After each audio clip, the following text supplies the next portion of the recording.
সন্ধান পেয়ে গেছি এমন একটা প্লেসে যেখানে গেলে শুধু অবাকই হব না, সাথে অনেক আনন্দিতও হব। আমরা সবাই চলে যাচ্ছি গুয়াংজু শহরের একদম সেই গোডাউনে, যেখানে কারি কারি ঘড়ি আর ঘড়ি, আর এত অল্প দামে এবং পাইকারি রেটে পুরা মার্কেটে পুরা বিশ্ববাজারে ঘড়ি কোথা থেকে আসে সেইটারই সন্ধান পেয়ে গেছি। আর সেই প্লেসেই চলে যাচ্ছি এখন। গুয়াংজু রেলওয়ে স্টেশন থেকে নেমেই আন্ডারপাস থেকে উপরে উঠেই হাতের বাম সাইডেই এই রাস্তাটা, আর এই রাস্তাটার সোজাসুজি চলে যাচ্ছি সেই ঘড়ির গোডাউনে।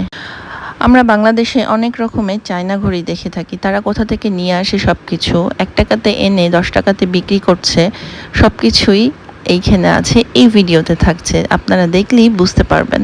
এটা তো মেন ঘড়ির মার্কেটই, সাথে এখানে ভ্যারাইটিস টাইপের অর্নামেন্টস, গ্যাজেটস সব কিছু আছে এই জায়গাতে, তবে ঘড়িটাই সবচেয়ে বেশি। আপনি এই রোডে ঢোকার সাথে সাথে শুনতে পারবেন বলছে কপি কপি কপি, মানে তাদের কাছে রোলেক্স টাইপ ব্র্যান্ডেরও কপি রাখে তারা, যেটা দেখলে অনেকে বুঝতেই পারে না যে আসল রোলেক্স নাকি নকল রোলেক্স। এভাবেই চলছে চায়নার মার্কেট। আর ওই যে দেখা যাচ্ছে সামনে ঘড়ির মার্কেট, শুধু তাই নয়, এই রোডে আশেপাশে প্রত্যেকটাই ঘড়ি, অর্নামেন্টস, এগুলোর মার্কেট, পুরোটাই একটা পাইকারি বাজার এটা চায়নার। আপনারা যারা চায়নার এই বিষয়গুলো নিয়ে আগ্রহী, আমি তাদের জন্য আমার এই ভিডিওটা এভাবে দেখাচ্ছি, কারণ রাস্তাটা চেনার ব্যাপার আছে। আর ওই যে সামনে দেখা যাচ্ছে জাংজি ক্লক অ্যান্ড ওয়াচ সিটি, আর এটার ভিতরেই রয়েছে হাজার হাজার ঘড়ির দোকান। তো চলুন দেখা যাক এর ভিতরে কি আছে।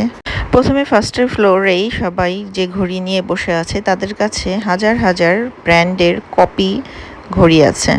আর তারা আসলে আমাদেরকে দেখেই বুঝতে পারছে যে আমরা ট্যুরিস্ট, আমরা কোনো বিজনেস পার্সন না, so they are not interested about us. তারপরে আমরা আস্তে আস্তে সবাইকে জিজ্ঞেস করে উপরের দিকে চলে গেলাম, কারণ উপরে আরও গোডাউন। এই যে দেখুন ছোট ছোট দোকানগুলোতে পাইকারি ঘড়ির অভাব নাই।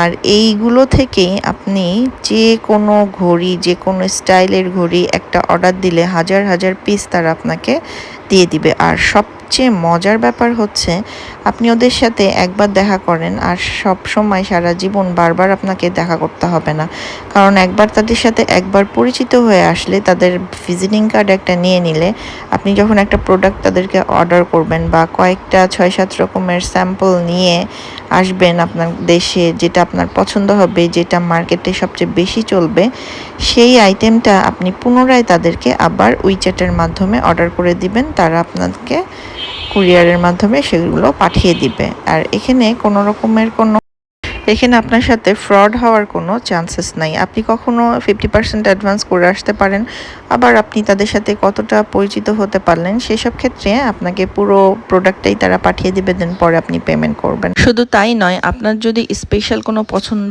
থাকে, কোনো ডিজাইন থাকে, সেটাও যদি আপনি ওদেরকে বলে দেন, দেন ওরা ওদের ওয়্যার হাউস থেকে বানিয়ে নিয়ে আসবে। এটা তো শুধুমাত্র ওদের সব স্যাম্পল রাখার একটা শোরুম টাইপের বলা যেতে পারে। আর ওদের আরও বড় বড় শপ আছে এবং ওয়্যার হাউসও আছে, যেগুলো দেখলে তো একদম চোখ ধাঁধিয়ে যাবে। তো যাই হোক, আমি গিয়েছিলাম, আমার সৌভাগ্য হয়েছিল গুয়াংজু শহরের এই মেন ওয়াচ মার্কেটে যাওয়ার, যা দেখে আসলাম আপনাদের সাথেও একটু শেয়ার করলাম। কেমন লাগলো ভিডিওটা অবশ্যই জানাবেন কমেন্টসে, আর যদি ভালো না লাগে সেটাও জানিয়েন। ওকে, আজকের মতন আল্লাহ হাফেজ। সেদিন অনেক বৃষ্টি হচ্ছিল, বৃষ্টিতে ভালোই লাগছিল। আর ওই যে আমার মেয়ে, সে তো অনেক এনজয় করছিল সবকিছু। আসলে বাচ্চাদের নিয়ে এত হাঁটাহাঁটি করাটাও কষ্ট। আল্লাহ হাফেজ।